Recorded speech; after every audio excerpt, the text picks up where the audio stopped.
What's up, guys? And today I'm talking about the Pelicans lottery pick and how they got the seventh overall pick today and what I think they should do with it. Obviously, it wasn't what we wanted, but let's get right into it. So obviously, we didn't get the result we wanted.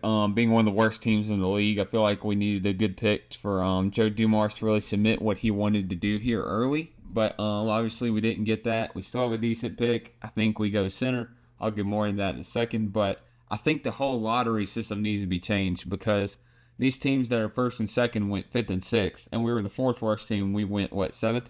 So I mean, the lottery system it just needs to be changed, but I don't think they ever will because the way the lottery is currently set up with these flat lottery odds, they can kind of control whoever they want to be in a certain pick. You know what I'm saying?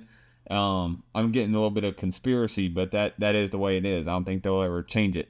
I also wanted to go over this pick right here. You can obviously see that we have four teams that had a 1% chance. Now, whether you believe it's rigged or not, that's beyond the point. If you have four teams with a 1% chance, that's 1 in 100. That should not be 4 in 32 years.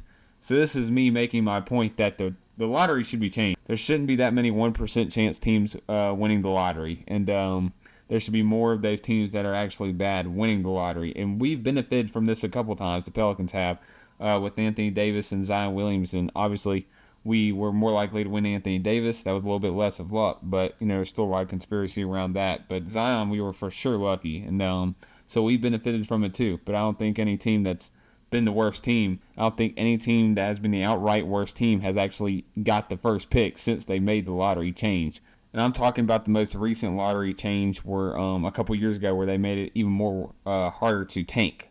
This has just killed the worst teams actually being able to get the first pick and actually help their team out.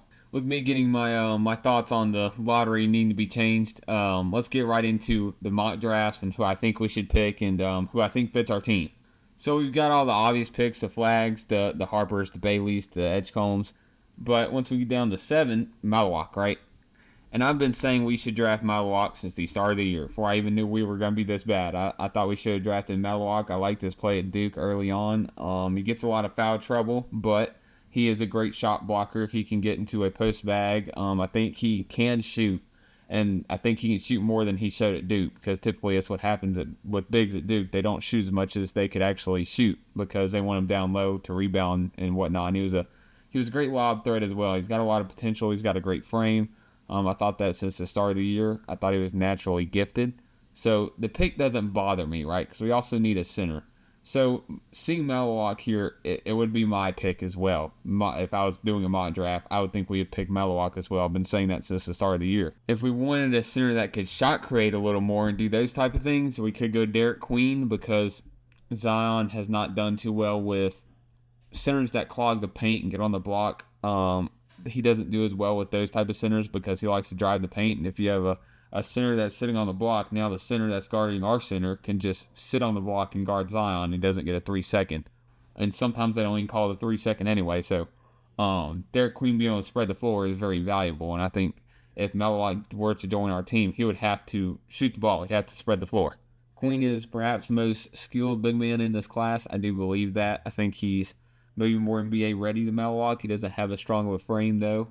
He's not as great of a lob threat, but he can shot create, and we've seen that in the tournament when he hit that game winner. And he was getting there time after time to where he wanted to go. So I think if we wanted a shot creator, we would go with good old Derek Queen. And one more thing about Derek Queen is that Derek Queen also is a change of pace from Yves Missi, who we're still going to have on the roster, and he's still a solid center because Missi's a lot more like Maliwak, where he's a lob threat and he's kind of raw and he's a rim protector, whereas Derek Queen is a very much of a change of pace from that type of play. And you could develop Derek Queen or Maliwak. I think Maliwak can probably be better overall, but Derek Queen may fit our roster better at the moment. So yeah, that's about it. I just wanted to come on here and talk about our pick and say what I thought about our pick and what I think we should do and what I think fits. And it's probably going to be a center. I hope it's not a guard, but a wing wouldn't be too bad because wings are always valuable in the NBA. So thank you for watching. If you enjoy this type of content, please like and subscribe, and I'll see you next time.